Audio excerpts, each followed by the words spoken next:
it's the sort of thing where I'm not necessarily known as the kind of guy who prepares things, um, which is probably setting off warning bells in your head since I'm going to be the game master for Tales of the Free Folk. But this is one of the things that I actually do prepare for. I just didn't rehearse this presentation because I was changing things around at the last minute last night.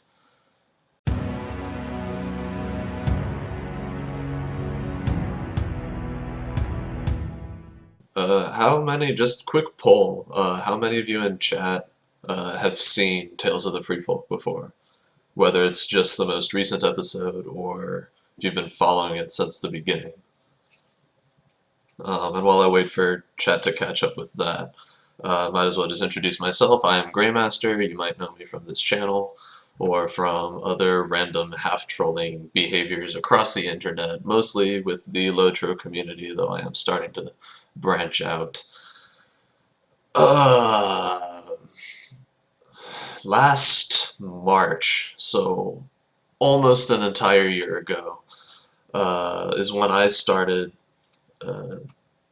taking sort of my research into tabletop roleplay design and started trying to make my own game. And so looking for a sort of test group, I stumbled upon an older post from the Lotro Players podcast to it was about whether people would be interested in seeing a tabletop role-playing game played with the hosts. The hosts at that time were different, and so it never took off because of the hosting change.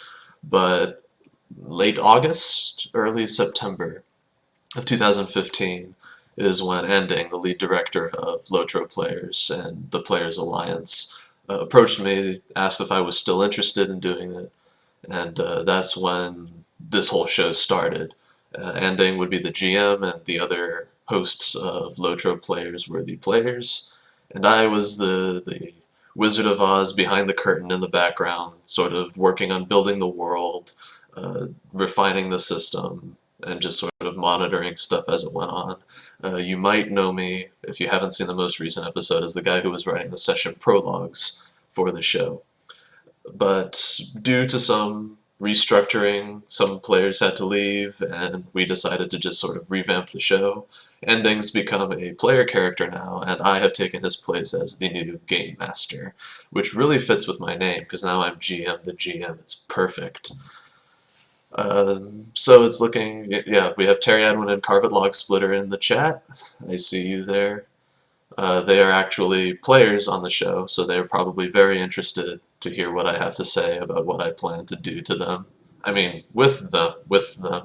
So, what do I plan to do with today's stream? First of all, this is just a really good excuse to try using the gaming talk shows category on Twitch. It's going to be new for me. Instead of playing games and talking about them, I'm just going to strictly be talking about them.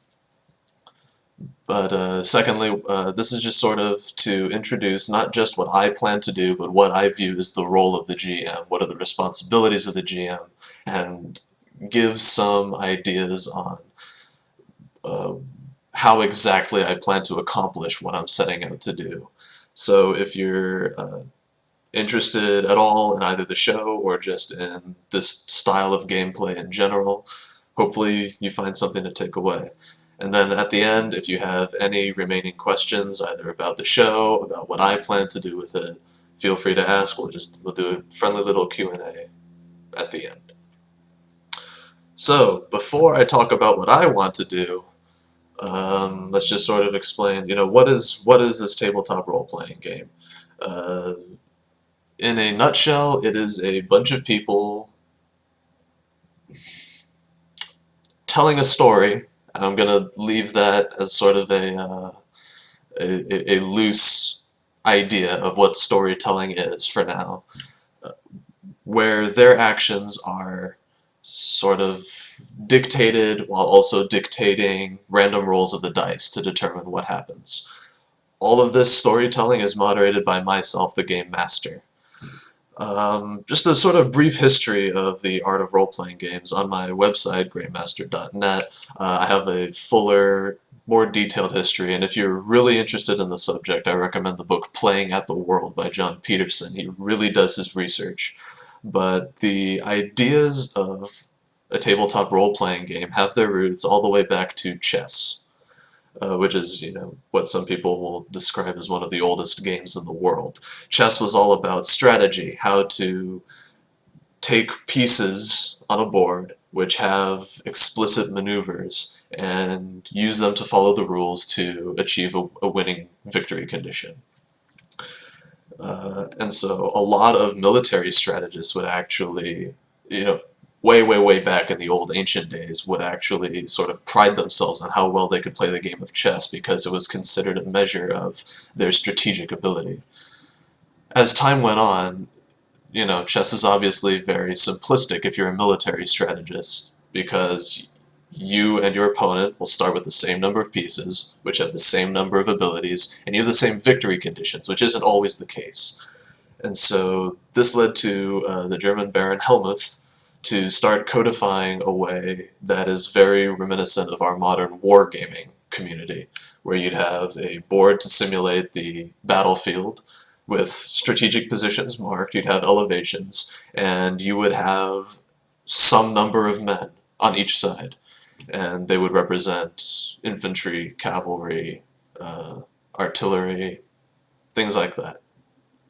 And so then the question came, well, what about some of the stuff during a battle that you can move people around, but suppose two soldiers are firing at each other? How do we resolve that conflict? And, what about taking into account things like the weather, or things like fatigue, stress? And that's where random rolls of the dice came in, to simulate all of these random conditions that nobody can really predict or control beforehand. And there would be a moderator who was sort of the game master, who would be in charge of all of these rollings and interpreting what these rolls would be. And usually there'd be a list of rules, as it is today. Wargaming was a very technical subject, and it would be used by actual militaries, especially in Prussia and the other German states, who were really focused on refining their model of war. They would use what we call wargaming to both practice for unknown conditions, as well as to sort of review, suppose we've been in this battle, this is what it looked like and this is what happened. Suppose we had done something differently, what might have happened? And so this became it took a rather prominent role in military academies at the time. As time went on, I should also note, the first war games were not these like medievalist fantasy type war games like Warhammer or Chainmail, Lord of the Rings, things like that. They were, they were serious, so they were always about the modern weapons of the day, and as our weapons of war enhanced, so too did advance the machinery of the war games that were being played. After about the World Wars is when people, especially in the United States and Britain, who had become the major hubs of wargaming in the world at the time, people, they didn't like war, which is quite understandable considering they had just been through a couple of world wars. And so the art sort of died down a little bit. And then you introduce J.R.R. Tolkien. There's some people who claim that the sort of attitudes towards war and wargaming and the response to some of Tolkien, that's not when Tolkien first published everything, of course, but it's especially around the 60s, around the Vietnam era, is when his stuff started to begin getting published legally and illegally in the United States. And that's where things really took off, because amidst the horrors of the Vietnam War, suddenly we have, where everything's ambiguous, everything's bloody and gritty, and, your own family members are going off to this conflict and not coming back. Suddenly here we have this story where good and evil are clearly defined, where good wins despite, usually heroically painted sacrifices, as well as just the sort of bias that we always have that the older days were simpler, that just because they didn't have the machineries and the technologies that we have, somehow things were more gooder for the people of Middle-earth. And so when Tolkien's work was making its sort of resurgence in the late 60s, early 70s, in the United States, that is also when a lot of the war games would start to be set in Middle-earth or other medievalist fantasy realms. I am being overly simplistic when I say it's due to Tolkien's resurgence. It definitely had a large part, but it wasn't only Tolkien. The Wheel of Time, Discworld, those also sort of made resurgences and inspired people, as all good stories do.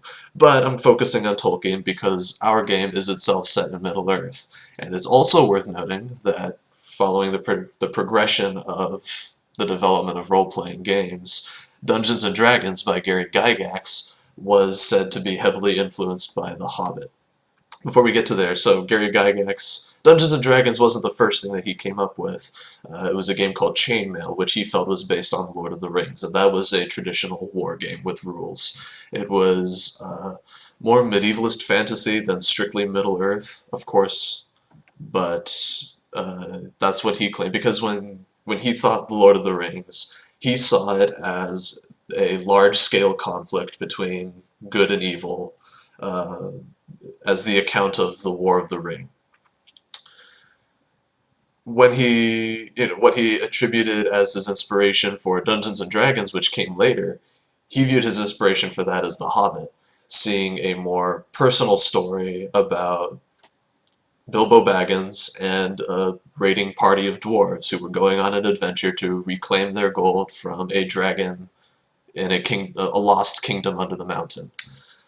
And, you know, that sort of makes kind of sense. But it was still very heavily influenced by wargaming, because that's what it was. That was the community he was appealing to at the time.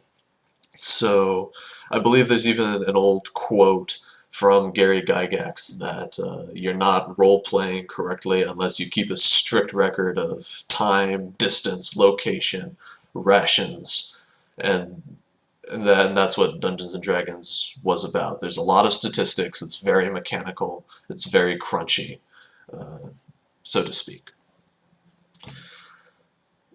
And so that sort of set the standard for what this type of role-playing game would be. As time went on, people started to want to do less of let's do a NetHack-like dungeon crawl where we're just going through levels in a dungeon, fighting monsters, taking their gold, repairing our stuff, rinse and repeat, until we get to the end where there's a really big boss with a really big treasure hoard, and when we finish that, we're going to call it a game.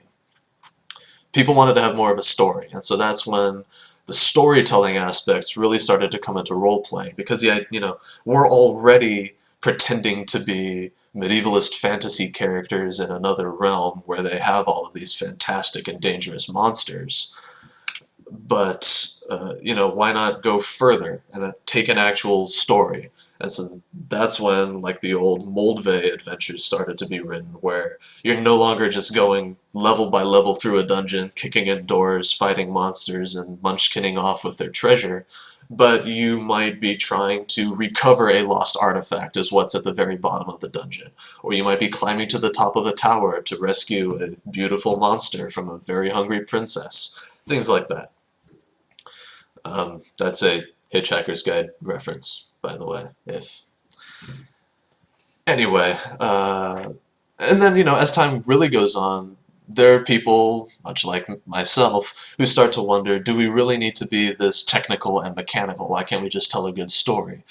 So that's where a lot of these new independent role-playing games come out, where they're trying to take mechanics that drive storytelling. Yes, Elisa P. Munchkinning is a verb now. I have declared it, so shall it be, and so shall it be done. Sorry, distracted. And so you have games like the Powered by the Apocalypse systems, which are all about narrating. We call them narrativist games, where instead of using dice and mechanics to dictate what happens, the narrative is largely driven by people making up the world as we go. And based on that sort of fiction, we then use the dice rolls kind of like they were used back at the very beginning with wargaming, where it's just random stuff that we can't control or that we don't want to make a decision on. A lot of games in practice, I feel, are some combination of the mechanics and the narrative nowadays, sort of depending on the system being used, what the players want out of it, and what sort of style the GM brings to the table. And so it's because of that that I felt it'd be nice to just have this session where I talk about what I'm bringing to the table and sort of the impressions that I'm getting, what the characters expect out of this game, and so how we're going to get to do it. I'm not yet going to talk about the precise mechanics that we're using. I know that's something that people have asked in chat a lot. The short answer is we're making them up as we go. The more accurate answer is we have a system that is currently, I want to wait for a few sessions till we get a feel for the different aspects of it. We can see if anything needs to be tweaked. We can have a conversation about balance. And then I do plan to do another one of these things specifically devoted to showcasing the system. It's a completely custom system that's been sort of hacked. It started out very patchy, just sort of porting things from different games and trying to smooth it all together. During this past month, most of what I've been doing was smoothing out even further, revamping the system, trying to figure out what parts are important and what parts aren't. And so some of those things you might get an impression of after this stream, this show. Other things I do, I was making references to some of the roles that we were making during the last episode, last weekend. So, without further ado, why am I not? It helps to have the presentation as the active window. First, I want to talk about the players before I talk about me. That's just one of those things about manners that I remember way back from my youth. Always let the other people go first. So let's talk about the players. What is their role in the game? What do they bring to the table? First and foremost, they need to create motivated characters. What do I mean by that? I mean that not only are they making these characters who are their avatars as they explore the nonsensical world that I build before them, but I also want them to be, characters. A lot of times, especially in criticisms of the online, massively multiplayer online role-playing games, there's a criticism that NPCs, non-player characters, they tend to just be static. They're vendors, or they're quest givers, or they're merchants who will repair your things, or they're enemies, and they have one role and that's all they do. You could replace them with just a box that fulfills the same thing, and you would lose nothing from the story or the game.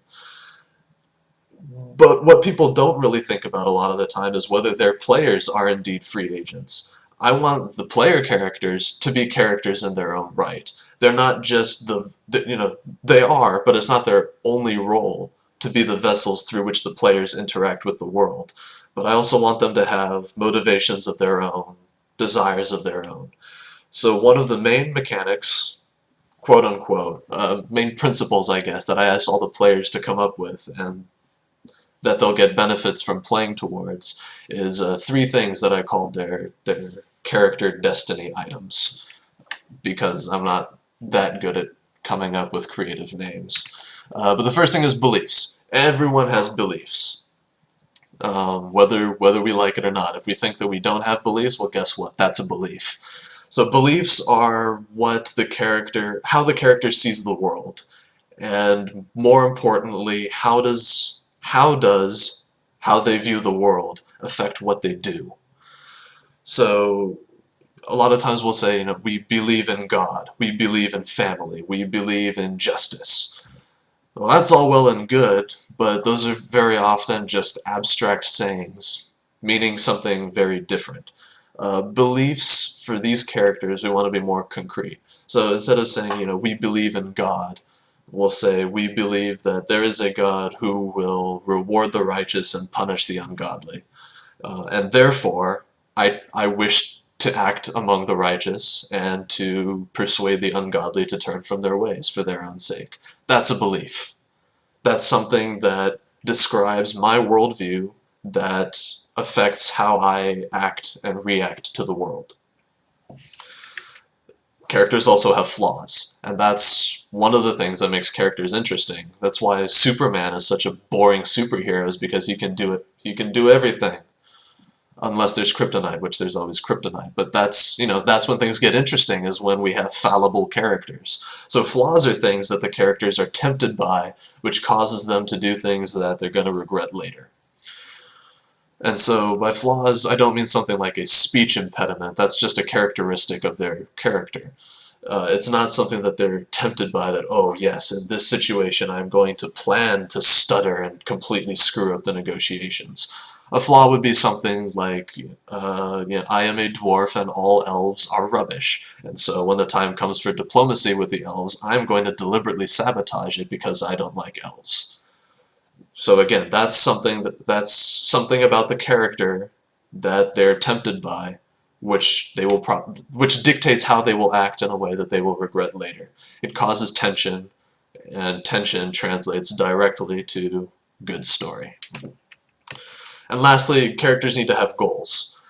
So I don't wish for this to be here is the single soul epic quest line that I have prepared for you, my players, and we are going to walk you step by step through this prepared storyline until you reach the end and you see the big bad and you gain all the rewards and glory in Middle-earth, and then congratulate me on such a great story that I've written. I want players to be motivated, and if players are motivated, that means they need to have something of their own to work towards. And that's what their goals are. Something that is achievable in the sense that we know when the objective has been reached, and something that we can measure progress towards achieving. So if the goal is, I'm going to use Arether's character as an example simply because it works very well. He had written his goal would be to find his father. So, that's achievable. We'll know that he found his father when he finds his father. But it's also measurable in the sense that the more information we find out about the father, we can pick up on the trail and we get steps closer to finding who the father is. And so the characters will be rewarded. So mechanically, the characters will be rewarded with they'll be able to advance if they play to their beliefs and flaws in ways which cause trouble for the party as a whole, and for taking a step towards their end goal. They won't actually be rewarded mechanically for their goals, but they'll be rewarded through the story. Using Arether as the example, he finds his father. Well, now they've found Arether's father, and so that unlocks an entire new world to explore. Again, when I do a discussion of specifically the system, I'll get more in depth with these, but the idea for all of these is to give the players a way to think about how to meet their characters.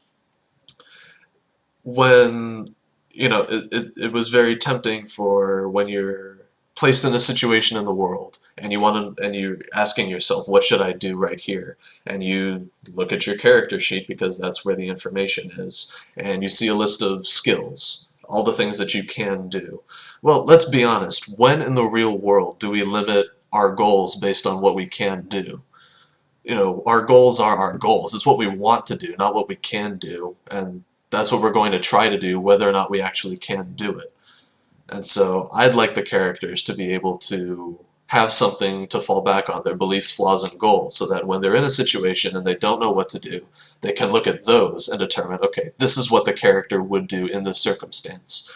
Then we can look at the skills and say, okay, this is what the character wants to do. What's the precise way that we're going to go about doing it that's within our skill set?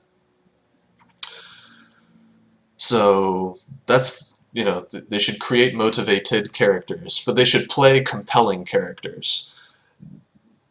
And that sort of goes with, that stems from having motivated characters. If their characters are motivated to do something, they're going to do stuff. And when they do stuff, that's going to be where the world gets to react and change based on their actions. And so, we want their characters to act, in the sense to be active, not passive. We want them to go out of their way in pursuit of their goals, in accordance with their beliefs, and in temptation of their flaws. And when they act, that's when they're going to do things that I can't predict, and that's where the story is going to get really interesting, because nobody saw it coming, because it was all up to the players. However, I do also want them to interact with the world. It's not fun to have a bunch of characters thrown into a world where the characters don't care about the world at all. They're just going to go do their own thing and then see what happens. And so that's something that it's something that I like the players to do, is to explore the world, to try to learn about the in-universe lore that I've developed for the world, and to, see what happens, to talk to people, not just treat them as nameless, faceless NPCs. And through all of that, I feel the experience would be a lot richer. And lastly, they should react. Just because whether they care about the world or not, the world certainly cares about them, and so anything they do is going to have consequences. Now, all of these I've described as things that I would like the players to do, but I certainly can't tell them what to do. It's not my place, and I really have no desire to tell anyone what to do anyway. When I say this is what I'd like the players to do, what I mean is this is what I hope to encourage the players to do through my own actions as the GM. I feel that we are taking a great step in creating the motivated characters. How the characters play out, that remains to be seen, so stay tuned. But I have good feelings about these characters. In chat, people will always talk about how it's such a dysfunctional group, and you say dysfunctional, I say interesting, because conflict is where all the interesting things come out. So enough about the players, let's start talking about me now. I am the Game Master. What does that mean? What am I the master of? We'll get to that question in a bit. As Game Master, I hold a bunch of positions, I wear a ton of hats. So let's look at some of these smaller functions in turn, and then sort of amalgamate all of them to what does it mean that I do as the Game Master. So, probably first and foremost, I am the world builder. I was the world builder before I became the official Game Master. And that is what it sounds like. I am responsible for creating the world, the universe, not just the locations, but also the background lore surrounding where the players are located and where they're going. I want this to be a dynamic, persistent world.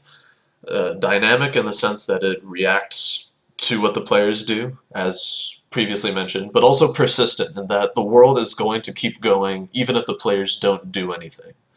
I will return to this idea later when I talk about some of the tools that I'll be using in my game mastering, on how exactly I hope to accomplish that in more detail.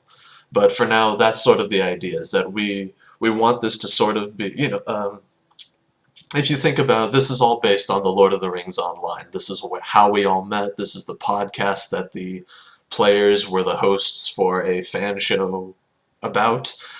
And so when you think about massively multiplayer online role-playing games, they nail persistent world. They're very good at that because they have a server that is up which has a world.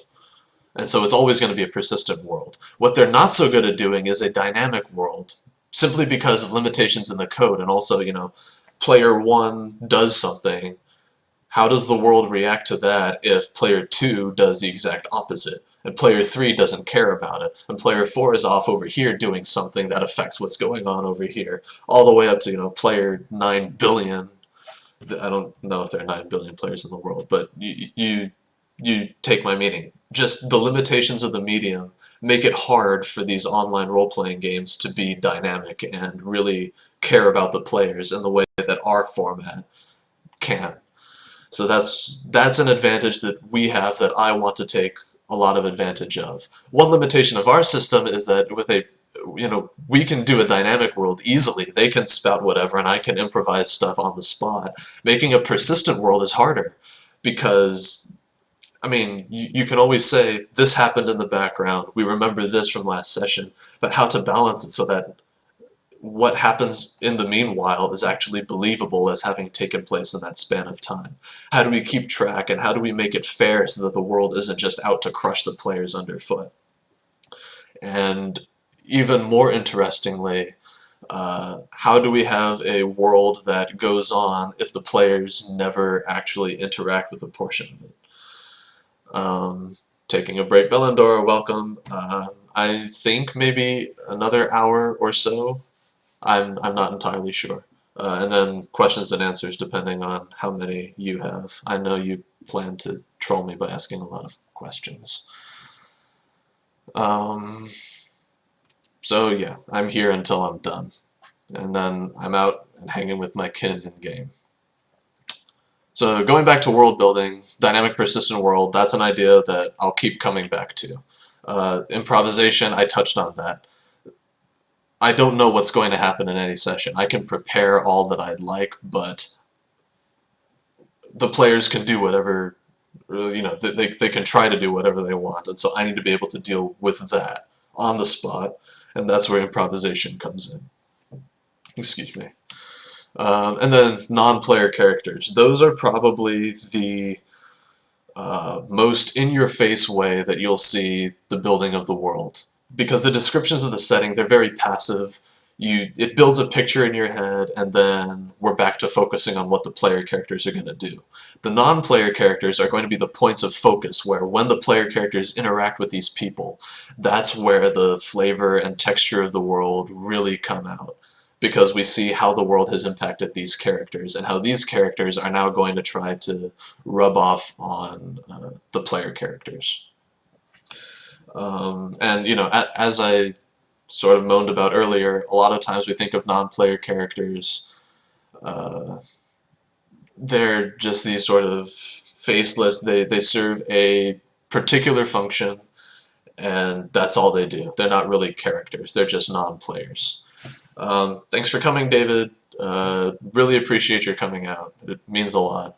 And yeah, I'll probably highlight the entire thing and maybe do some light editing and then post to YouTube later. So it definitely will be available and persistent. Persistent. Not dynamic though. You can't affect this once it's recorded. So that's the idea of world building, and very closely related to world building is my role as storyteller. And this is where things can get kind of touchy. What exactly do I mean by storyteller? After all, we're playing a game. We're not just telling a story. There is a difference. Storyteller, again, I'm going to come back to this because world building and storytelling are probably the most important roles that I have. But by storyteller, what I mean is I control the cadence and the pacing. These are two ideas that are sort of taken from horse races, or I guess running. I don't know if human runners actually use these terms, but or even music. Cadence is just sort of the rhythm that we're keeping up. And cadence will of course need to be adjusted, because if we're in a high tension situation, cadence is going to pick up. We're going to have to really wonder what's going on. If, like in the last episode, they're just sort of wandering around Trestlebridge looking for a place to spend the night, the cadence is going to be a bit slower. It'll be calmer. There's more time for exploring, more time for jokes, things like that. Related to cadence, but subtly different, is pacing. Cadence is sort of the in-the-moment rhythm. Pacing is how we arrange events in the world. It's like that, it can sort of be seen as the inverse of cadence. When cadence is slower because things are more relaxed, the pacing is usually faster. We're doing a larger period of... We're going to span a larger period of in-game time and a smaller amount of game time, like real-world time. And then when things are super intense and the cadence is really high, the pacing is going to be slower because we're going to want to see every detail of this, and so a shorter amount of in-game time will correspond to a larger block of out-of-game time. And so to think about keeping those constant really does it a disservice to the narrative that comes out of the game. And so part of my role as storyteller is judging what the cadence and the pacing are, where they should be, and trying to make things interesting enough so that it works. And so leading into that is the balance of activities. By balance of activities, what I mean is keeping making sure there's not too much combat, making sure there's not too much dialogue, making sure there's not too much exposition, making sure there's not too much player characters wandering aimlessly in the wilderness, making sure there's not too much time spent with just this one particular NPC where this entire 2 hour or 1.5 to 2 hour episode is just spent with Terry Adwin having a conversation with the innkeeper, trying to weasel a free room out of him. While it might be interesting for myself and Terry Adwin, the other players aren't going to be doing anything that's going to be super boring for them, and I don't want that to happen either. So that's what I mean by balance of activities, and also balance of spotlight. Specifically, I want to be able to focus on individual characters so that we can learn more about them and more about their beliefs, their flaws, and their goals, and just what are they thinking about. So I do wish to take moments in the show to sort of hone in on particular characters, depending on what's going on and how it affects all the players in general, just to sort of check in and see how they're doing, give them the spotlight, give them a chance to have a scene of their own, where we, the audience, can learn about them. Because that's one subtlety about Tales of the Freefolk, is that this isn't just a tabletop role-playing game, this is also a show. And so not only I have to worry about making it interesting for the players, but I also have to worry about making it interesting for the viewers. And through that, there are a lot of narrative techniques that we can use to give insight to what the players are thinking, that if this was just a run-of-the-mill game, they're going to be keeping to themselves because they don't necessarily want the other players to know about. So I'm going to, again, talk about more how exactly what tools I have in mind to accomplish some of these things in a bit. But let's continue on with some of the other roles that I have as the Game Master. Bellandora, I am doing questions at the end of the stream, but that is on the roadmap. I'll be getting to that. I am the arbiter of the rules.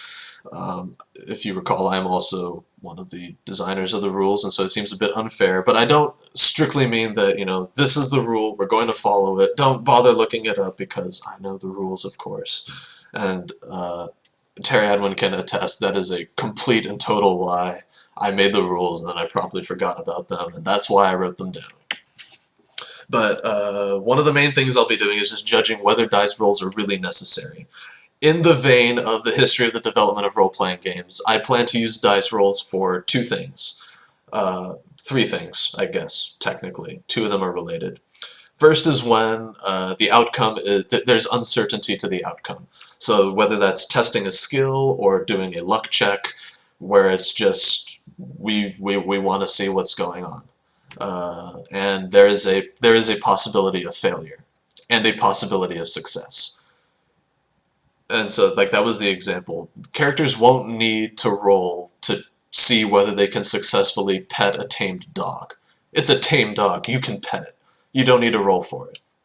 But conversely, I'm not going to let them roll to attack a dragon. They're not going to get to the dragon. It's a dragon. And I'll come back to this when I talk about fictional positioning later. But so part of my job is to judge whether the dice rolls are necessary. So there needs to be a chance of success, there needs to be a chance of failure, and then maybe there are some things that I just don't want to have the responsibility of making a decision about. So that's where things like the luck checks will come in, or I might just say, for this very particular instance, roll this die. If it's greater than this number, we'll count it this way. If it's less than this number, we'll count it this way. That hasn't come up yet, but I definitely see that it would arise, and so that is one situation where I would say that a dice roll is necessary. In general, it will be fairly straightforward. I'm just the arbiter when things are questionable, when we're in the unfamiliar territory. And then it is also my job to interpret the dice rolls. So, but just thinking about dice rolls in general, I don't want it to be the orc rushes towards you, and then the person says, okay, I make a combat roll. Of course that's what they're going to be doing, but I want to know how exactly they're going to be dealing with this new threat. And so, to the detail of, I swing my sword at him, I raise my shield in defense, I try to sidestep the orc and trip him. I try to very quickly duck around the orc's legs and stab it in the back in the same move. Things like that. I want to know what the player is trying to do. Then we'll do the dice roll, and based on the outcome of the dice roll, we'll then determine what happens there. And so combats may be a bad example, but things like, say, I want to persuade this NPC to come with us. I don't want them to just roll persuade. We'll see that it fails and then say, oh, well, you stumble, you've got a lisp, and so it doesn't work. Or, they do really well and we say, you're really persuasive, you really get to him.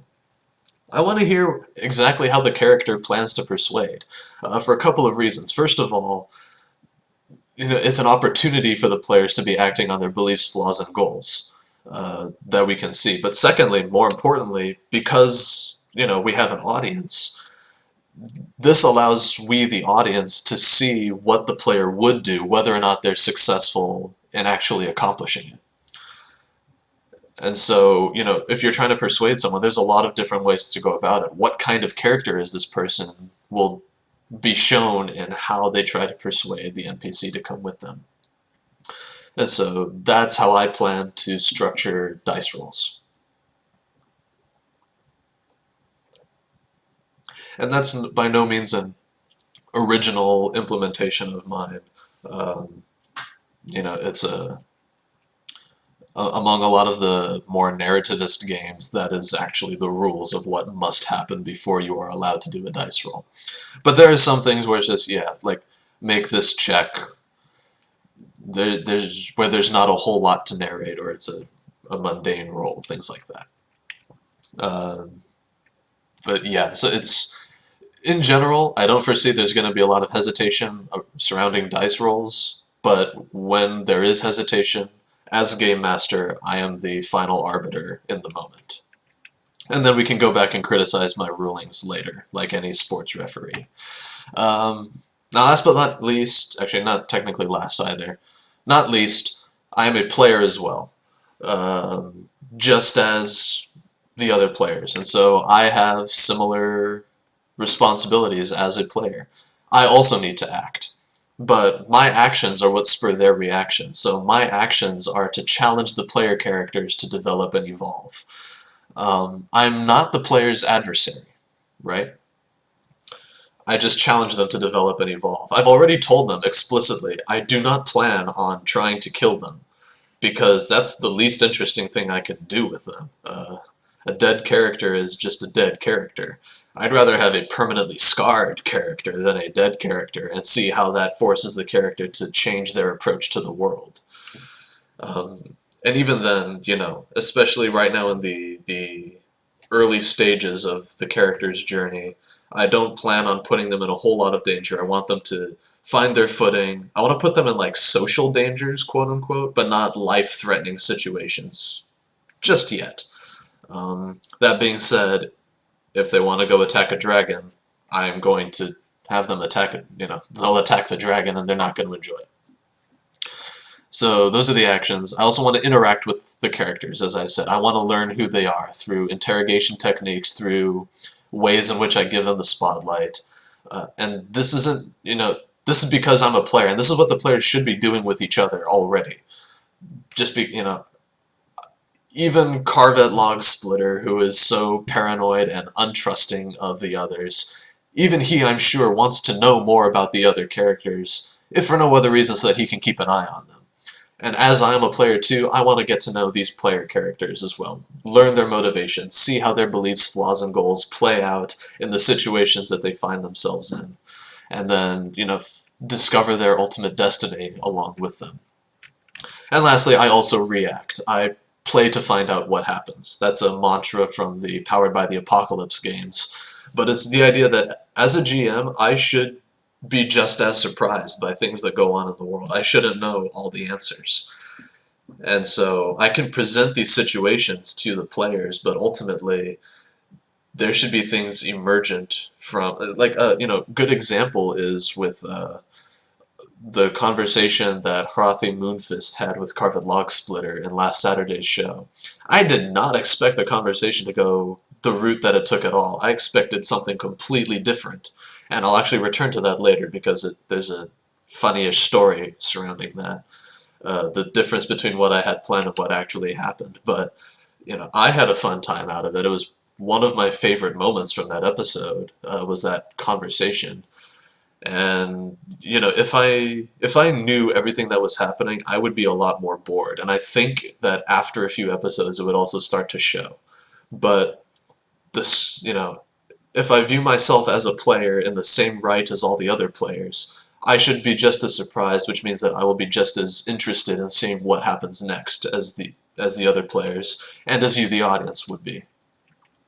The last role that I have is lead system developer, to use like the software term, in that I am also keeping an eye on the system, making sure things aren't overpowered, things aren't breaking, and just making tweaks as necessary. But again, I don't want to talk about that until we have a better understanding of where we're at with the system. So I'll do that in a different stream later. So let's go back to elements of story, and this is both the world-building aspect and the storytelling aspect. So when we think of a story, a lot of times we think of the plot. I don't want to think of, plot is the record of events looking back after the session. I don't know what the plot is going to be going in. I'm playing to find out what happens. This presentation would probably be better if I introduced the three things I want to talk about. I want to talk about plot, I want to talk about narrative, and I want to talk about fiction. Plot is the after the fact looking back at what happened. So after, after session 8, that's the one I GM'd, going into it I didn't know exactly what was going to happen. But coming back, we can look back and say, okay, this was the plot. The characters, they spent their time in Trestlebridge doing sort of their own things. They met these two strangers. They decided they're going to go investigate a campfire. They spent an evening at the inn where they had conversation, and they shared a room, and then they set out on their adventure. That's the plot. I couldn't have said that before the episode because I didn't know what would be happening. I didn't know what the players were doing in their downtime. I didn't know what they were going to do after leaving Trestlebridge. I certainly didn't expect to have that whole scene where they're staying at the inn because it's the end of the day. I'll come back to that later because there's a part in this presentation where that is more relevant, and it's an interesting story that I do want to tell. So that's the plot. That's the after the fact. In the fact, during the session, that's where we have the narrative, and the narrative is, I describe it as the in-universe effects of the mechanical game actions. So while we're playing the game, we're making dice rolls. We're saying stuff. We're saying we want to do stuff. When that happens in the game, that's the narrative. That's the story that we are painting in the moment with the dice rolls that we're making, with the skills that we want to test, with the beliefs that we're invoking, things like that. And then lastly, there's the fiction. And that's the sort of what's happening before the session that affects the session. Those are the in-universe rules which shape the narrative.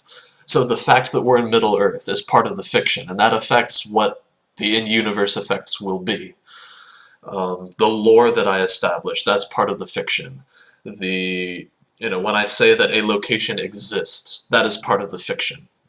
So when I call myself a world builder or a storyteller, what that means is that I'm responsible for developing good fiction. Because I don't know what the plot is going to be looking back, I can't dictate what the players are going to do. So my responsibility is to make a rich and a complete enough world so that when the players do something, I know how the world is going to react.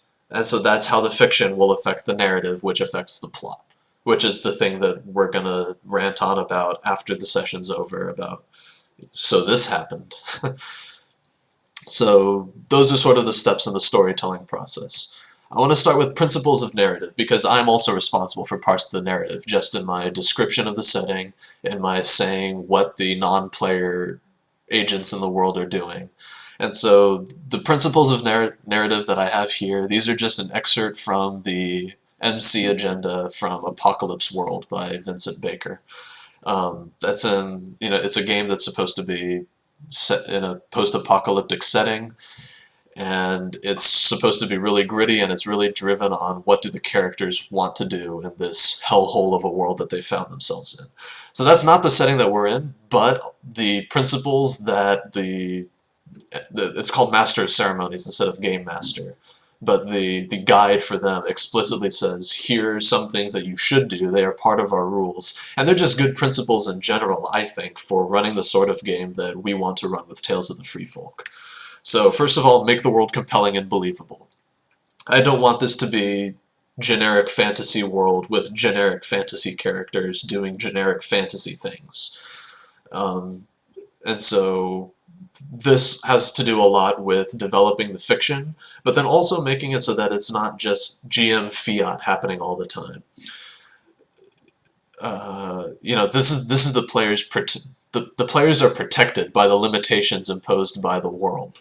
A dragon's not going to come out of nowhere, and there aren't going to be orc armies hiding behind every corner, simply because in the world fiction, that's not the case. So I can't just pull random threats out of nowhere, right? It has to be believable.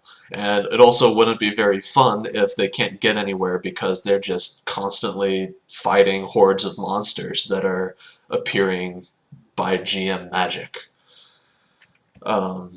Play to find out what happens. As I mentioned before, you know, I don't want to railroad the characters. Yeah, I believe I've said quite a bit on that already, and I will be saying more on it later. Ask questions and build on the answers. So that's, you know, these are things that I'm supposed to be doing. Part of playing to find out what happens, you know, I don't know what's surrounding a lot of the characters. So I will be asking the players questions that will, you know, they will have an opportunity to contribute to the fiction of the world through their answers. And so that requires, of course, that the players have the same buy-in to making a compelling and believable world, but I don't think we have that problem on the show. That's, you know, if you want to take these principles and port it somewhere else, you have to make sure that the players have that same buy-in for that to be, for asking questions and building on the answers to be effective. But that's something that I think we'll do just fine. Be a fan of the player characters. Like I said, I'm not their enemy. I'm not out here to destroy them. If anything, I'm like the, is it like the Hunter Zolomon Professor Zoom, who is a Flash villain because he presents challenges because he wants the Flash to develop his powers and become better out of it. That is, you know, if I'm a villain, that's the sort of villain that I am. I don't want to crush the player characters, I want to challenge them, and I want them to succeed. I just want them to earn that success. Like with their goals, I fully intend to have them accomplish their goals, but they're not going to just walk up and have their goals accomplished for them. Where's the fun in that? Their objectives are out there in the world. They just have to go after them and succeed the sequences of obstacles that I place before them. And so, you know, just as the audience, I am also a fan of the player characters. I should also be interested in seeing their success. I should also be interested in learning more about them, is also what I'm saying. And then thinking off screen. That comes with building a persistent world, in that while actions are happening with the characters, I should be thinking about what's going on elsewhere that's going to be impacted by the decision that the characters have just made, or that will be impacting the consequences of the decision that they've just made. And so you know, I have tools to think about that. That comes next. And sometimes I should defer decision making. I am not a god, and sometimes we'll let the dice determine. And those will probably be for very, you know, like I'm not going to defer decision making and say, okay, we're going to roll the dice and see what happens. I'm just here to narrate stuff, but I'm not going to, you know, I am going to be an agent in the world, just like the players. Don't worry about that. But sometimes, you know, either just because I don't want to be seen as out to get them, or just because it is better for things to be in nobody's control, we'll defer decision making. And saying this out loud, I realize I'm casting this a lot in terms of sometimes we should roll dice to find out what happens. I also mean sometimes defer decision making going back to asking questions and building on the answers. Sometimes players should be in charge of their own fate, of portions of their fate. And so there are occasions where I will probably say, like, okay, tell me what happens. You frame the scene, and then we'll see what happens. So,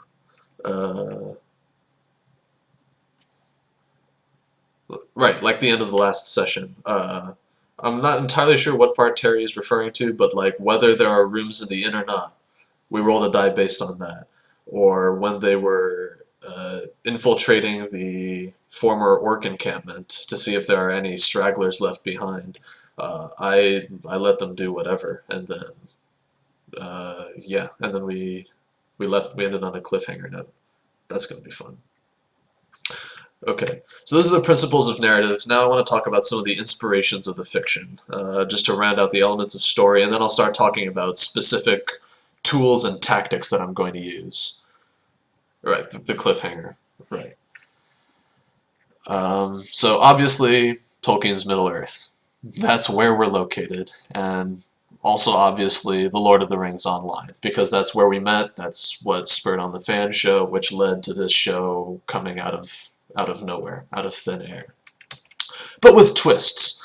As with everything I do, there's always a catch.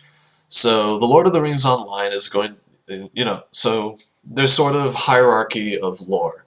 Tolkien's Middle-earth, just the stuff that he wrote in The Lord of the Rings, The Hobbit, even stuff like the Silmarillion and the History of Middle-earth, even though those aren't always considered canonical, I do want to keep that flavor in the back of my mind. Especially the History of Middle-earth stuff. There's a lot that goes on that we never see in the red book. And the Lord of the Rings Online, their approach was to try and explore some of those areas that we don't see in Tolkien's writings. And I want to do that in the same vein. I want to go places that we don't see in Tolkien's writings, that we don't see in the Lord of the Rings Online. So I'm very interested in taking characters, quote-unquote, off the map. And then there are also some twists that, this is our universe. When we made the show, when we're putting our characters into it, we're already leaving our fingerprint on it.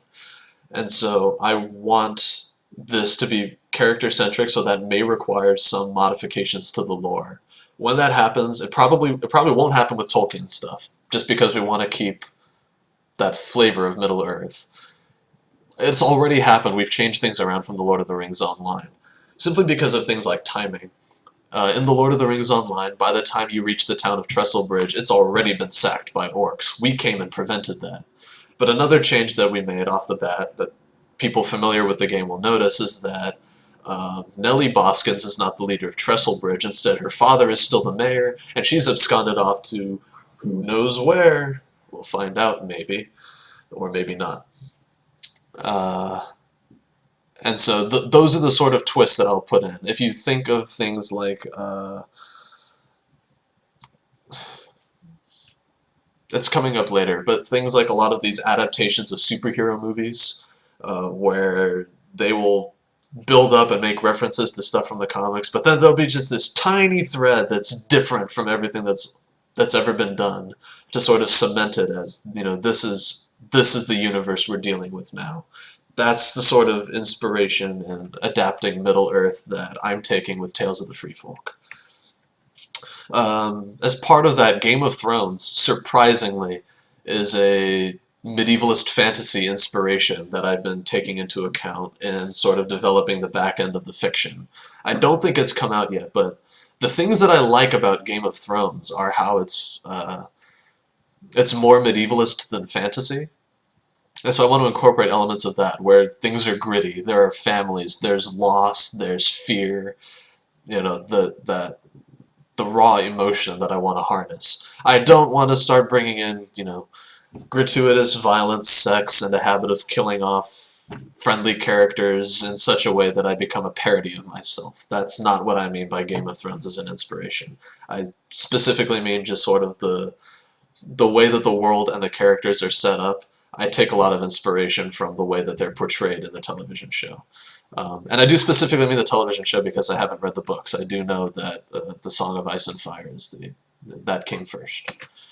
And then there's various musical inspiration and various real-world history and folklore. And I'm leaving those deliberately vague because the parts of those that we're sort of getting into haven't come up yet.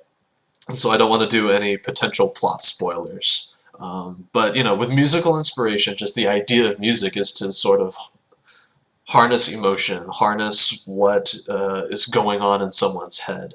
And so a lot of times when I'm picturing what's going on, I'll have, that I'll be keying into that same melody or rhythm to sort of determine how the person is going to react. And then the same way with real-world history and folklore. That's something that Tolkien and Turbine both did quite a bit, and I fully wish to continue the tradition, if for no other reason than it's just really fun. And we're going to start to see some of that in the next session. 75% guarantee. And I'm really excited to start showing that stuff. And it'll be interesting, but I think it'll also be a little bit educational stuff you didn't expect to be learning from a stupid little tabletop role-playing game show. So now, the part that I've been champing at the bit to get at is just the GM toolkit. And so first I want to talk about some of my inspirations for my GM style, how I want to go about doing things. And so there are actual game masters whose their stuff is available on the internet. You can go watch it, and I really recommend it. They're really good at what they do. So one of them is Stephen Lumpkin, or Silent Osiris. The O is a 0. He just became a Twitch partner a couple of months ago, but he's been a GM on ItMe JP's Roleplay, ROLL play, brand saga. I don't know. He's done GM stuff, and he has experience in a lot of systems. And right now, the current show that he's GMing is called The West Marches, and it's about a persistent world for 5th edition Dungeons and Dragons. And so what goes on in the show is a lot more hack and slashy than we're going to be doing, but I have been taking a lot of his ideas and musings for how to GM in a persistent world with compelling characters. And he also had a short series, I don't know if they're going to come back to it, called Being Everything Else, which is all about GMing. His day job is actually as a game developer for Roller Coaster Tycoon World, I think is the name of the game. I don't know. That's not the part that I pay attention to. And then there's Adam Koebel, Skinny Ghost. He's also a GM on the same roleplay franchise, but he also is the game master for Roll20, which is an online system for playing role-playing games that we use, where he's showcasing how to use the system for various other role-playing game systems. He's also one of the co-designers of Dungeon World, which is based on Apocalypse World, and it is also a great resource for, it's probably less intuitive to start out playing, but I think it's a great resource for if you want to learn how to GM, because the rules will dictate that. And so a lot of his talks about game design and GMing and systems that are more story-based, like Burning Wheel, those influenced the design of the system we're using a lot. And he's just a great resource, I think, in general. And then, like I said, there's various television shows. Why television shows, you ask? Well, we have an episodic format, and television shows have an episodic format. We have characters and an audience. Television shows have characters and an audience. If it ain't broke, don't fix it. So I will have a lot more of a cinematic approach to what's going on. I think that could be told. I'll talk in terms of scenes and camera panning and things like that. But one show I can't shut up enough about is Star Wars: The Clone Wars. Easily, in my opinion, whatever your opinion is, I don't care. Easily one of the most underrated television shows of all time, at least that I've ever seen.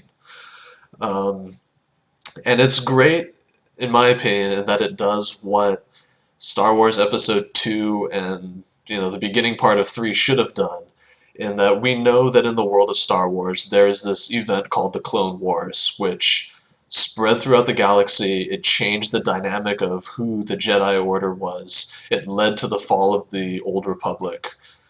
And so it's a really important part of time. And what Star Wars The Clone Wars is able to do that I don't think a film really would have been able to do is show the impact of that war on individual people. And that's the part that I love the most, is we see the clone troopers are probably my favorite characters from that show, because they're no longer just these faceless helmeted characters. They have motivations, they're soldiers, they have honor and loyalty, and sometimes they even have their own agenda. They want to impress someone, or they want to prove themselves. And so seeing those stories is really good. It's good NPC inspiration. And then it's also good seeing some of like the political aspects of the Clone Wars. Those are going to translate more to how different factions in my world are going to interact with each other, just because I don't study politics, and so having a fictional political world is going to help me portray that effectively and well. Star Wars Rebels is also a fantastic show, not just because it calls back to Star Wars The Clone Wars, but because whereas the Clone Wars would show on a bunch of different places with the effects of the Clone Wars, Star Wars Rebels focuses on one party and sees how they interact with this larger world. And so that is an inspiration for me to see how I can try to play the player characters off of each other so that we can get that sort of sitcom-y vibe, without going too far, of course, but then also to see how a single small party can move throughout the world. And a lot of television shows can do that, honestly, such as Arrow and The Flash. You could cast it in those terms as well. With Arrow and The Flash, though, those are shows that I feel, because they're in sort of like a shared universe, and they have another spin-off coming up in January, which, despite my misgivings, does look kind of interesting. And so that's a main inspiration for me, showing how stuff, the thinking off screen, how stuff is going to interact, because they have a shared universe, and they also have compelling rogues galleries, I think. And so I have been taking inspirations from some of their villains in influencing some of my own. No obvious ports, of course, but just sort of the ways in which they carry themselves and the way in which they're slowly introduced. Those are ideas and concepts that I'm hoping to work into the fiction of Tales of the Free Folk. And then, of course, reading of the book variety, or the online publication variety. It's just, to become a better storyteller, you need to consume stories and get a sense of what's out there and what's considered good. So, Lord of the Rings is one of my, biannual reads. Is it biannual or semi-annual? Twice a year is usually about when I'll get back to rereading it. In terms of narration and stuff, I also highly recommend Lemony Snicket, who I maintain is probably the best author, for a specific reason, in that he takes full advantage of the book medium. If you read any of his stuff, A Series of Unfortunate Events, or All the Wrong Questions, or any of the other... He has one on, Beethoven, which is written in the same style, and it's just, he'll go in, looping circles about describing something, and just have a very tongue-in-cheek tone the whole time, which, for those of you who know me, is exactly the sort of thing that I latch onto, and it probably was a big influence to my personal storytelling style. So I leave him there as tribute, but just reading in general, it gives you ideas for plot, it gives you ideas how to portray things, and just, better writer, better storyteller. So now, let's talk about some of the things that I plan to do. So cinematic scene framing. As I just mentioned, I take a lot of inspiration from television shows, and I do intend to... that's how I picture what's going on. While things are happening, I'm sort of seeing it from the camera's point of view. And so, yeah, I do plan eventually, probably not this next episode, but when things have started to happen, because we know that stuff is going to be happening outside of the character's frame of reference, I do want to have sort of little cutscenes, at the beginning or at the end of the episode, that shows some of this stuff happening, that the the player characters definitely don't know about, but which the players and the audience do know about. And so, will that affect what happens? That's really up to the I mean, like, will that affect their judgment? That's up to the players, but it's stuff that I don't mind them knowing. How much they want, like, how they react to that, that's up to them. We'll cover that later in metagaming. Interrogation of the players is a technique, When I said ask questions and build on the answers, I meant that very literally. There are going to be times when I will ask the players stuff about the player characters to sort of give us all better insight to what's going on, give us a frame of reference, and then that'll also maybe, we don't have body language or tone that we can see to see how the character is acting. And so this sort of interrogation would also give some context as to what is the player character trying to do in any given moment, not just what would they like to happen. Fictional positioning is a concept. It's kind of a buzzword, but it's a good concept which happens regardless of whether we try to have it happen or not. But fictional positioning is the position of characters within the fiction. It's kind of straightforward. This is how the players can game the system to take advantage. This is when, rules lawyering takes place. That's fictional positioning. That's where they say, like, well, wait a second, it's dark. How does the enemy know to hit me? I think they should have a penalty. Things like that, where mechanics will follow from the fiction rather than the other way around, since that's how we'd like things to happen in the course of our storytelling. The canonical example of fictional positioning is to think about Smaug from The Hobbit. Imagine it was, so if The Hobbit was a traditional online RPG, Smaug would be the boss before the final treasure. We'll ignore the Battle of Five Armies because really that's more of a cutscene in The Hobbit than an actual event that Bilbo participates in. So Smaug would be the big boss, and we'll say that like Bilbo, Bard, and the dwarves are our adventuring party. Loosely speaking. So Smaug's the boss. How many hit points would Smaug have? Smaug would have a ridiculous amount of hit points, and the final boss battle would be maybe something with like some interesting mechanics where there's a way to deal damage or whatever, but he'd just have a ridiculous amount of hit points. You'd wear him down, and then ultimately he'd fly off and get shot down by Bard, and that's how he dies. That's how it would be cast in an online RPG. If we're gonna interpret The Hobbit as the plot of a role-playing game that went on, how many hit points would Smaug have? He was felled with a single arrow shot, so he probably had like 3 hit points, and that's it. Where fictional positioning comes into play, though, is that he's a bloody dragon. You're not going to get close enough to deal that 3 hit points damage. And you have to be a really good shot to... You have to have the knowledge that he's missing a chunk of armor, and be a really good shot to get it inside that patch of missing armor. And that is why Bard is a hero for bringing down Smaug. Not because he dealt a lot of damage, but because he learned the fiction on how to take down a dragon. Or at least this dragon in particular.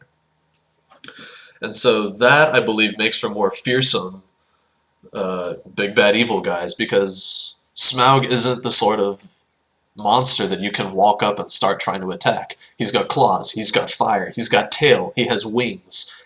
You're not going to get to him. And that's what makes it so terrifying, is that he can end you before you can even think about dealing damage to him. And so that's the sort of fictional, that's the sort of principle I want to build into the world. I would rather the players learn about the world and use that to, through trickery and through creating disadvantages for the enemies, than by trying to slog through everything mechanically. And so fictional positioning is the way, that is how I will be playing the world. That is how I am hopefully encouraging the players to interact with the world. And I believe that would make for richer storytelling and richer gameplay, to be honest, in general, because then, even though we're not keeping track of exact distances or whatever, now, landmark walls and stuff, they still have an effect, and that's fictional positioning that we don't even think about.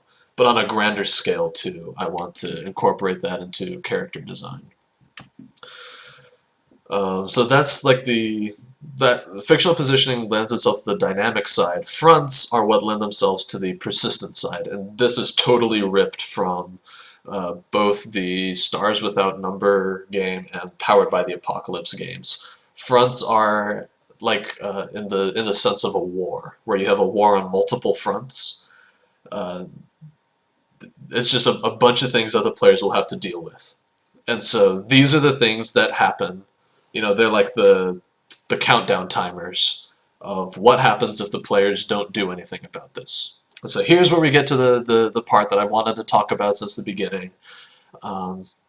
So in session 8, last weekend, a week ago today, I just realized, there was a small part in the show where Carvet, I don't know how, I don't think he was actually salty or annoyed, but he made some crack about how, like, we're going to do this because this is what the GM wants us to do. And I didn't know how to respond because, in truth, I had prepared 4 plot hooks. I don't know if it's because of method of presentation or just because we didn't get to some of them, that the players just happened to latch onto this one. And they did it with such vehemence that I didn't know how to present the others without seeming like, oh, I have other things for you to try if you'd like.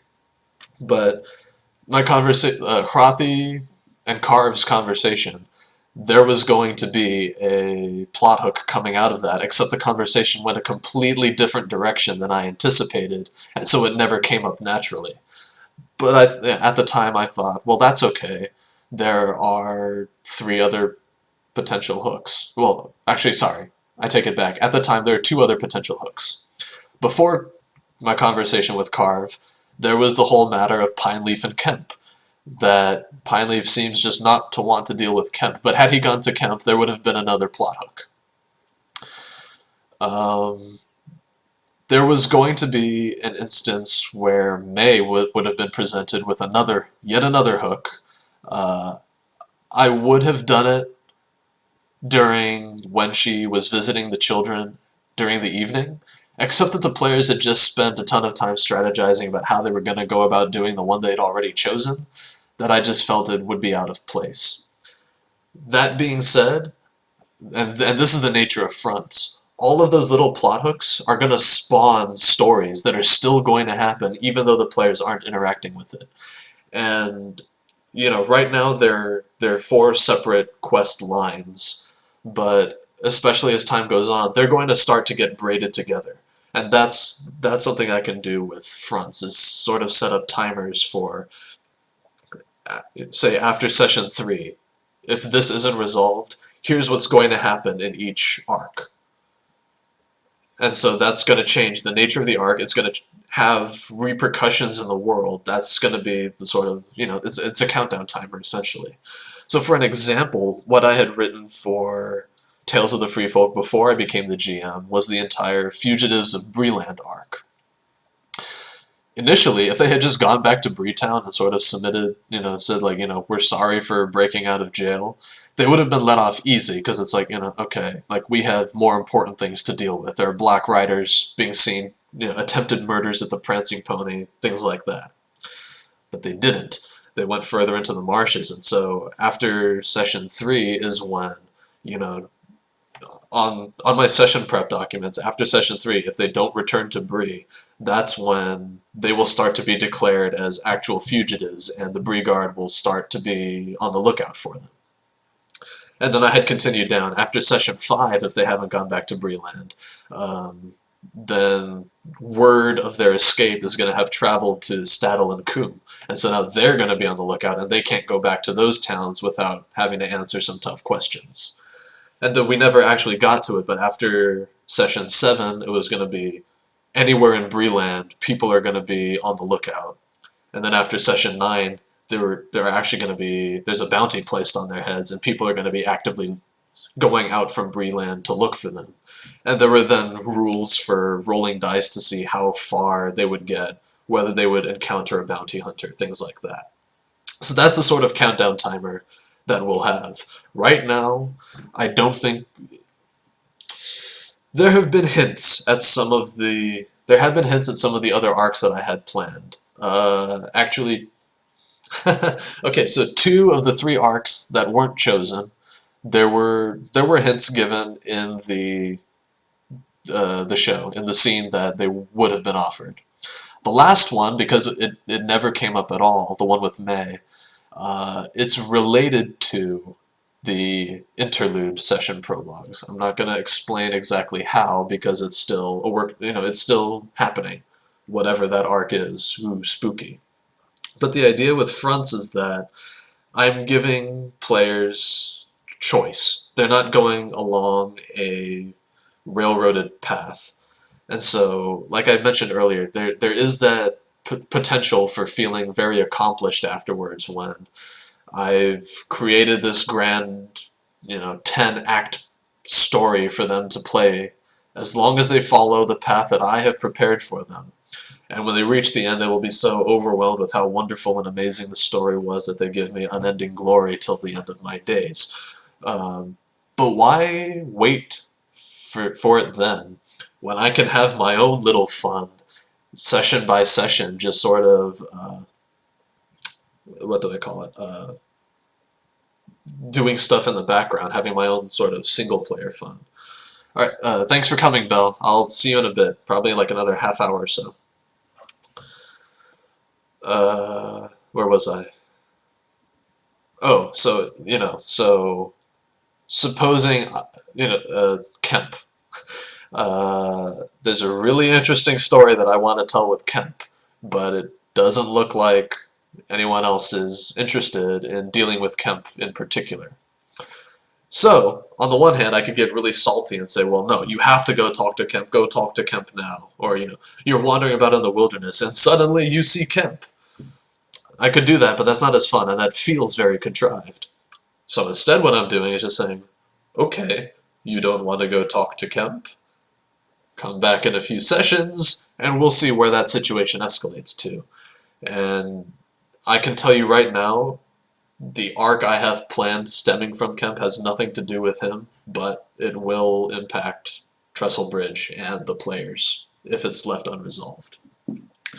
And so the last thing about fronts is that, suppose things reach a crisis point, that's stuff that changes the world, and that's how the players change the world through inaction, and suddenly there's a new threat that they have to deal with. And so I'm guessing that at the climax of all of these arcs is when stuff is going to get really intense and they have to start worrying about which direction the danger is going to come from.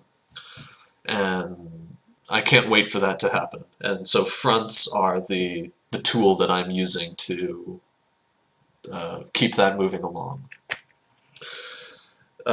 Factions are an idea taken, basically, it's the idea of reputation factions, but it's not just to track how people in the world relate to the player characters, but also how they relate to each other. They have agenda of their own. I'm giving the factions beliefs, flaws, and goals as well. And so that's how the people in general, that's helping me create non-player characters by knowing, okay, this person belongs to this faction, that means they have this agenda in general. And then I can start to work out the nuances of each of these characters. But then it's also, you perform tasks for a faction, and the faction will, that will change their inclination towards the player characters in the reputation sense. Again, behind the scenes was the Brigands of Breland arc that I'm just sort of letting simmer because it's not really affecting the players anymore. But that was something where the players, when they helped capture Dirk Hawthorne in episode 4, that set off like faction moves where the Black Wolf, so Dirk Hawthorne was one of the Southern Clan brigands. Since he was captured and his bodyguards killed, the Southern Clan doesn't know what happened to him, but they're blaming the Black Wolves, and that was the result of a dice roll that was designed for that thing. And then, in between sessions, I would actually be rolling dice to simulate the War of the Brigands, and that was actually referenced in some of the session prologue documents. That's stuff that was all happening behind the scenes. And so if the players had ever gone back to Breland, they would have found themselves pulled into this brigand conflict where, the people of Bree, the Steads, they're not so much targets anymore, so much as they are at risk of collateral damage from these gangs that are fighting each other. And so that would have been interesting to see. Now, having said that, will that happen if the players go back to Breland? I don't know. I'm probably going to do just like one global roll to resolve that arc, and then we'll see what happens from then. The players will have the opportunity to cause more mayhem in Breland. So those are factions. So now we have metagaming. Metagaming is defined as, it's come up on the show several times about the difference between player knowledge and character knowledge. And metagaming is when character actions are driven by player knowledge. I actually do not have a problem with it in general. So long as it makes it compelling and believable. But, you'll notice some people, when they do role-playing games and they want to share a secret with a particular character, they'll take that character aside, tell them, pass a secret note to them, so that only that player knows and none of the other players know. I don't care if the other players know something that only one person knows. You'll notice when we did those scenes, catching up with the players, even though it was only happening to one player at a time, everyone got to hear. And so part of that is just because of the format of the show. This is a show, we have an audience, we have to keep you entertained somehow. And it's the idea that if you find out, you can just as easily tell the other players if we were trying to keep it a secret. So why bother trying to keep it a secret? But the other thing is that sometimes metagaming can be harnessed for good storytelling, if the players have the right buy-in, which I think we do in this case.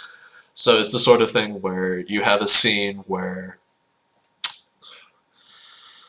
I can't think of a concrete example off the top of my head, but where the players can set up irony for each other, where maybe we have that scene where Pineleaf turns down the constabulary position in Stattle because he wants to continue adventuring with the players, and then when he returns, a mischievous character, Terry Adwin probably, says, "Oh, while you were away, we had this conversation. We think we should go back to Stattle. I mean, after all, you have a job to get back to." And so, set up a situation like that, where there's some entertainment value coming out of the metagaming. But, one thing that we don't want metagaming is where player characters are given an unfair advantage because of what they know. That sort of stuff will be shot down. So those are my thoughts on metagaming. And lastly, something that came up in chat a lot was the ages-old question, do we split the party or do we never split the party? I don't understand why you would never split the party. Just thinking about all the horror films, that's where they run into trouble. It's a very good narrative technique, not only just to introduce trouble, but also for things like spotlighting. We see in The Empire Strikes Back, we see Luke Skywalker split from the rest of the party because he has a different journey in the mind that he has to take, while the other players are doing whatever. Now, that being said, it's not like he went off and started pursuing an entirely different set of goals from everyone. He just took a little detour. So that kind of party splitting, I feel, is okay. But to say to never split the party, I believe that's an unnecessary restriction that I certainly disagree with. One thing that I know is that I will never get, going back to Pineleaf and the constable example, suppose Pineleaf had decided that he wanted to take the constable position in Stattle and leave the rest of the group. Well, then he's leaving the party. That's retiring a character. That's not pursuing an alternate goal. There's a subtle distinction, but you can tell there's a difference between Luke wanting to train to be a Jedi before meeting up with his friends in Cloud City and going off on a different track and pursuing a different career. So those are my thoughts on splitting the party. I'm not saying it's a great thing. I'm not saying it should never happen. I'm saying it's a narrative technique and a tool which should be used when the situation calls for it. If the situation doesn't call for it, don't use it. If it does call for it, use it. You have the tool. Alright, so that's the GM toolkit. We're wrapping up the end of the stream. I just wanted to close with some thoughts on, I'm called the Game Master, but exactly of whom am I the master? And so the obvious answer, of course, is the other players. Um, in the sense that, the other players are the Game Master's apprentice. And so one thing that I'm responsible for as their master is to help them get to know their characters. And I'll do this by placing them in situations where their characters have the spotlight. Not only does that help myself and the audience get a better understanding of what the character is doing, but it forces the player to think about, what will my character do in this situation? Just how well do I know this character? And so my goal is, as the game progresses, they will get better intuition of what their character will do in any situation. And their characters will start to change and evolve, and then how they act will start to change and evolve as well. So that's one of my goals with the other players. Help them develop and grow. And that's by challenging their beliefs, flaws, and goals, like I touched on earlier. It is my responsibility to present them obstacles so that, we'll see if they really believe what they profess to believe. I'll put them in tough choices. I'll put them in situations where they are sorely tempted to give in to their flaws to see whether their character has any hope of overcoming them. And then, I'll put obstacles before they can. We'll make them earn their goals. And it's through those interactions that are where they'll build intuition with their character, of course, but then their characters will also have the potential to change because they're being given stimuli that they were not expecting. And lastly, with the other players, I want to help them learn to navigate the world. I've created this world and I want to share it with them. And so I will provide them with opportunities to just explore and mess around. Let them try to break things. That's where they will get a sense of how the world is constructed, is in trying to tear it apart, which I fully expect they're going to try to do.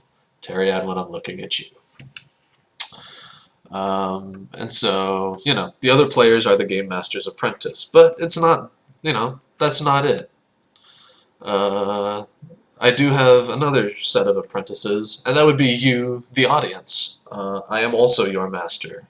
I'm sorry you had to find out in such a blunt manner, but yeah, you are also the Game Master's apprentice, but in different senses. It is my goal to introduce you to my universe, just as it is to introduce the players to the universe. But rather than, you don't have the option to go around and explore things, but it is my goal to keep a consistent world whose rules you can pick up by watching what happens in each session.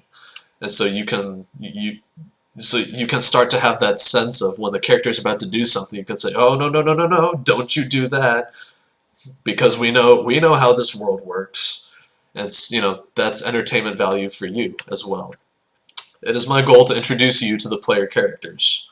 That is probably, if I had to say, the single goal that I have with this show. It is to introduce you to the player characters so you can know how they think. And I'll do that by keeping them in the crosshairs where we can learn about them together. Crosshairs, I mean sniper scope. They're not always going to be in trouble, but they're always going to be at the center of what's happening. They're always going to be in the spotlight. This is not a story about Middle-earth. This isn't a story about the War of the Ring. This is a story about Andang, Carve, May, Pineleaf, and Sarissa. And I guess Aeritherd, Relinial, and Terry-Adwin too. That just happens to be set in Middle-earth during the time of the War of the Ring. And that is, at the top of my priorities, is making sure that we learn who these player characters are. Everything else that happens is just to bring that out and to give them an opportunity to grow. And lastly, this is probably my lowest priority goal, but I do feel it's worth mentioning, is that I do want to explore some real-world issues in a model environment. That's basically... that is why people tell stories. That's why people are attracted to telling stories, is because we can talk about real-world things, but it doesn't affect us. It's all in a fictional world. But there are still lessons to be gained. Everything is telling a story, especially teaching. So I'll do this by setting up the situations and letting our player characters work it out. And so I have ideas. You know, I had I guess I can say because it's over now because I'm scrapping it, but I had mentioned in the session prep documents for after like session 3 or so that I had a theme in mind for how I wanted to produce the quests and stuff for Tales of the Free Folk, and that theme was the mistakes of yesterday need not dictate tomorrow. And that was coming out in different ways. One way was the Fugitives of Bree arc. They made a mistake. They were sent to cool off in prison, and maybe they compounded their mistakes, but that doesn't mean they can't become heroes. And that's the one that we expect to see play out. There was a minor arc with the Brigands of Breeland about the Black Wolves. There was going to be a minor redemption story because of their conflict with the Southern Clan, but it's left unresolved for now. I honestly don't know how to deal with it. And then there's one more story that we were building towards that is kind of sort of still in play, so I'm not going to say what it was, but it related to that same theme, and that was going to sort of unite them together. And so my hope was that after several episodes of this theme sort of happening without the players knowing, they'll start to notice that, you know, we can refer to this experience that we had when dealing with an NPC about this other experience. And that if that happens, then I know that I will have done my job well. And so that is, you know, again, it's a low priority goal. If introducing the player characters means that we're not going to handle some side issue, then so be it. But I feel that exploring the real world issues will also help introduce us to the player characters. And so these are the ways in which I view myself as the master of the audience. It's greater responsibility with greater power. We'll start the sort of questions and answer period now. Belle and Dora, fire away, as well as anyone else. If you have questions about the show or about myself, do I have any plans? I don't want to get too spoilery with plot details because A, we ended on a cliffhanger, and B, we just started. Questions about the system, I might not answer in great detail because, as mentioned, it's not set in stone yet, and I do plan on doing another show specifically about that. But while waiting for chat to catch up, there are some questions that I anticipated beforehand that I'm just going to go ahead and give answers to. So how much of the story so far is being retconned? The answer is none of it. Everything that happened has happened. It is part of the world. It's imprinted on it. I'm not taking anything back. And so that's going to be interesting when we start to go back to some stuff where I have to emulate Andang emulating the world. And so that'll be interesting. But speaking of Andang, how much of the story to come does Andang know? After all, he used to be the GM, and I was preparing a bunch of the fiction and building the world and letting him know through our session prep documents. So surely he must have some clue, correct? Answer is not quite. You know, when I did the interludes showing Arether's, Rayliniel's, and Teriadmin's departure from our story, that was of course the primary focus, but the other goal that I had with that was to wrap up all of the stuff like the Fugitives of Bree arc, the Brigands of Bree arc, that I had been having discussions with Andang about. Now there is still that general, you know, the thing that never quite resolved yet, which I am keeping in play just because I'm too proud of it and it's too good to let go to waste. But I am, of course, I have tweaked it, and so I think I can safely say Andang knows less than 3% of what is to come. He is as in the dark as anyone as far as that goes. Yeah, so don't you worry about that. We don't have some side game that we're playing. He doesn't know what's coming. He may have suspicions based on stuff that we had talked about, but he doesn't know any of that. And I reserve the right to change any of that at any time anyway, so there's that. So the next question is, how much of the story to come have I planned? Like I mentioned earlier, talking about the elements of story, I have planned a lot of fiction. I know the lore of everywhere that I'm prepared to send the players, and I'm developing more detail and a broader lore base every time I sit down to prepare for Tales of the Free Folk. But I don't know what the players are going to do, and every action that they take spurs on me re-examining everything that I've written in the fiction to see what happens in response. So how much of the story to come have I planned? In one sense, quite a bit. In one sense, none at all. For further details, rewind the VOD to the part where I talk about the elements of story. And the last question I prepared is, will there still be session prologues, which I believe was Bellandora's question. The answer is yes, there is. Be prepared for the next one on Wednesday. They're going to start coming sort of after the associated session. And it's going to be sort of, I can be more effective with the session prologues now, both because I'm the GM and both because I'm going to do it after watching the session. I'm not calling them session prologues anymore for that reason. I'm just going to call them cutscenes. And they're going to show more information about the world.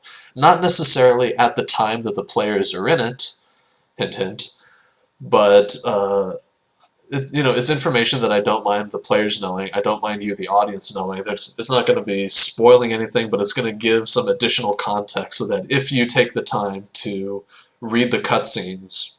So, first of all, it's all going to be extra stuff, so if you don't read the cutscenes, you're not going to miss anything if you just follow along the videos. Don't worry about that. But I hope to have it so that you do gain further insight to the world if you read the cutscenes, and it's, you are rewarded for your effort in slogging through my writing. Alright, thank you everyone for joining me for this.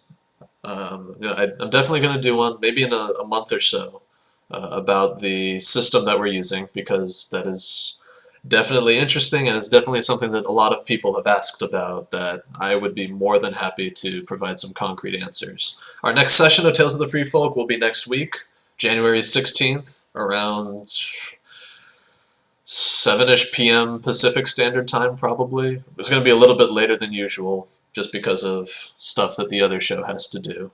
But there will be, if you follow me on Twitter, down at the bottom left corner, I will probably be retweeting when the link comes out. It's not going to be on Twitch, it's going to be on YouTube Live with the Players Alliance channel. So I don't have the link at this moment. I can't give it now. But yeah, for more story stuff and to know when I go live next with sessions like this, you can follow me on Twitch right here, just the purple button up below the screen. And yeah, I really hope to do this again. If this picks up momentum, we might do just a regular behind the scenes show. Who knows? We'll see.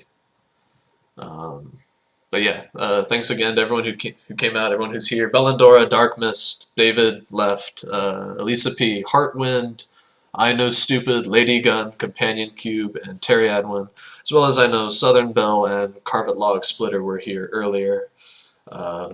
Much appreciated. I'm glad that there are people who are interested enough in this. That's a good sign for me. All that being said, everyone have an awesome day, and I was going to say play more games, but that's Will Wheaton's shtick. I wouldn't dream of taking that from him. Yeah, I'm just gonna end